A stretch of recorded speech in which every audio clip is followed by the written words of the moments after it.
Bharuch LCB પોલીસની team Ankleshwar વિસ્તારમાં પેટ્રોલિંગમાં હતા એ દરમિયાન જીઆઈડીસીમાં પારસ ચોકડી પાસે આવેલ હરિહર કેમિકલ્સ નામની ટ્રેડિંગના ગોડાઉનમાં જ્વલનશીલ કેમિકલનો અનધિકૃત જથ્થો સંગ્રહ કરેલ છે અને હાલમાં એક ટેન્કરમાંથી બેરલો ભરી ગોડાઉનમાં સ્ટોર કરવાની પ્રવૃત્તિ ચાલી રહી હોવાની માહિતી મળી હતી।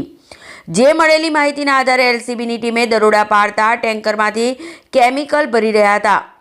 પોલીસે જીઆઈડીસી વિસ્તારમાં રહેતા માલિક કિશોર નાગજી પટેલ પાસે કેમિકલ અંગેના જરૂરી લાયસન્સ માંગતા તેઓ પાસે કોઈ પણ પ્રકારના લાયસન્સ ન હોવાનું જણાવ્યું હતું।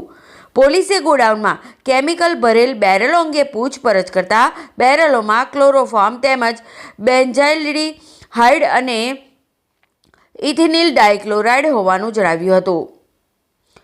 એલસીબી પોલીસે એફએસએલની મદદ લઈ કેમિકલ અંગે પૂછતાછ કરી હતી। પોલીસે હરિહર કેમિકલ્સ ટ્રેડિંગના માલિક કિશોર પટેલની અટકાયત કરી ₹23,68,000ની કિંમતના અલગ અલગ કેમિકલ ભરેલ 125 નંગ બેરલ જપ્ત કરી ગુનો નોંધી વધુ તપાસ હાથ ધરી છે।